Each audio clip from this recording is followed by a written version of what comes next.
Una sa ating mga balita, muling iginiit ni Pangulong Aquino ang pinalakas na kampanya ng gobyerno laban sa katiwalian. Sa kanyang pagsasalita sa mga bagong AFP officers, pinayuhan niya mga ito na iwasang masilaw sa pera sa kanilang panunungkulan sa iba't ibang major services ng AFP. Nanawagan ng Pangulo na panatilihin ang tapang at dangal sa paglilingkod sa bayan. Inikayat din niya ang mga sundalo na magsilbing huwaran at inspirasyon sa pagbibigay ng tulong sa mga mamamayan sa panahon ng karahasan at kalamidad. Dato report ni Rocky Ignacio.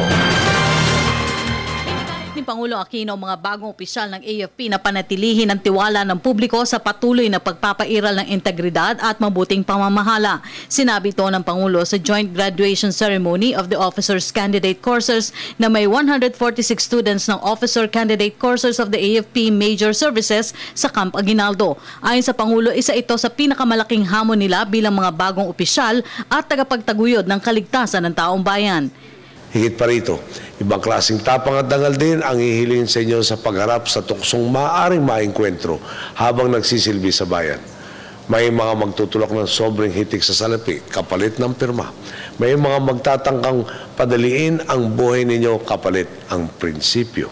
Alam kong gagawin ninyo ang tama dahil tiwala akong nakikita ninyo ang magandang bunga sa pagtaak natin sa tuwidad, sa paglilinis natin sa burokrasya at sa pagtugis natin sa mga tiwali.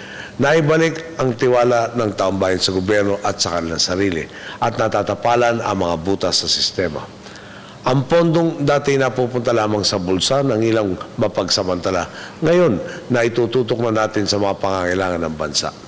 Gate ng Pangulo ang tuwid na daanan naging gabay para bigyang katuparan ng AFP modernization kasabay ng pagtiyak sa kanilang mga benepisyo. Tumanggap ng Presidential Sabre Award sina Probationary 2nd Lieutenant Rodel Baquial, Philippine Navy, 2nd Lieutenant Kenneth Aquino ng Philippine Air Force at Probationary Ensign Kathleen Joy V. Cruz ng Philippine Navy. Kabilang po ang sandatang lakas sa mga nakikinabang dito.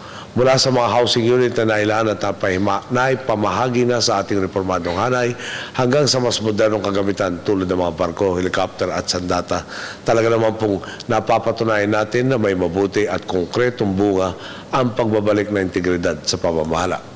Hinikayat rin sila ng Pangulo na magsilbing huwaran at inspirasyon sa marami, partikular na sa pagtiyak sa kaligtasan ng mga komunidad sa panahon ng karahasan at kalamidad.